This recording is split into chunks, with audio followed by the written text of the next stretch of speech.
യേശുമിശിഹായ്ക്ക് സ്തുതിയായിരിക്കട്ടെ. ഒരുപാട് സുഖമായ കൂടാണല്ലോ ഞാൻ ഇന്ന് ജീവിക്കുന്നതല്ലേ. ഞാൻ ഒരു നേരത്തെ ഭക്ഷണം പോലും കിട്ടാതെ വിശക്കുന്ന ധാരാളം മനുഷ്യരുണ്ട് നമുക്ക് ചുറ്റും. ഇപ്പോഴെങ്കിലും നാം എന്നെ കുറിച്ച് ചിന്തിച്ചിട്ടുണ്ടോ? ലൂക്കായുടെ സുവിശേഷം 16-ാം അധ്യായത്തിൽ ധനവാനും ലാസറും എന്നൊരു കഥയുണ്ട്. ആ കഥ നമ്മെ എന്നെ കുറിച്ച് ഓർമ്മിപ്പിക്കുന്നു. അപ്പോൾ ഈ കഥയിലേക്ക് വന്നാലോ, ഒരിടത്ത് ഒരു ധനവാനുണ്ടായിരുന്നു.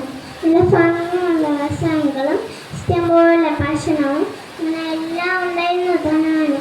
പിന്നെ പരിപാടികൾക്ക് ലാസറിന്റെ പേരുള്ള പാവപ്പെട്ട മനുഷ്യൻ കിടന്നായിരുന്നു. ലാസറിന്റെ വ്രണങ്ങളായിരുന്നു. ആ വ്രണങ്ങളിൽ ഞങ്ങൾക്കത് വന്ന് നടക്കും പാവം ലാസർ. ഞാൻ ആ ഭക്ഷണം കഴിക്കുമ്പോൾ ധനവാന് കുരിശിൽ താഴ്മനെ ഒന്ന് കഴിക്കാൻ ലാസർ കൊതിയോടെ കാത്തിരിക്കുമായിരുന്നു. ഞാൻ ആ കെട്ടിയൊന്നും ശ്രദ്ധിച്ചതേയില്ല. കുറേ ദിവസം കഴിഞ്ഞപ്പോൾ ലാസർ മരിച്ചു. മാലാഖമാർ മുന്നിലാക്കുന്ന സുഖത്തിലേക്ക് കൊണ്ടുപോയി. എന്നോട് ധനവാന് മരിച്ചു. ലാസർ തിന്നാൻ പോയത് എവിടേക്കാണെന്ന് അറിയാമോ? നരകത്തിലേക്ക്. അവിടെ തീയിൽ കിടന്ന് കഷ്ടപ്പെടുമ്പോൾ ഞാൻ കണ്ണു കത്തി നോക്കിയപ്പോൾ തന്റെ അബ്രാഹത്തിന്റെ മടിയിൽ സുഖമായി കിടക്കുന്നു നമ്മുടെ ലാസർ. അപ്പോൾ ഞാൻ അബ്രാഹത്തോട് പറഞ്ഞു, പ്രായ അബ്രാഹം, എന്നിൽ തന്നെയാണ് ഒരു തുള്ളി വെള്ളം തരാൻ ലാസറിനെ ഇങ്ങോട്ടേക്കണം.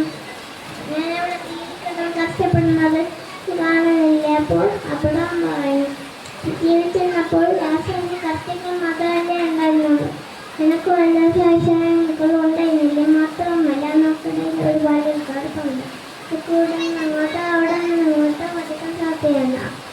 അവിടെ മണിയോ അബ്രാഹ്മണ് 2 സഹോദരങ്ങളാണ് ഉള്ളത്. അവിടെ വരാതിരിക്കേണ്ടതിന് ലാസറിനെ അങ്ങോട്ടേക്കാണ്.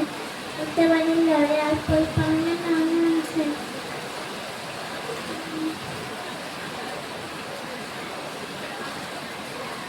ആശയം പ്രകാശനമായ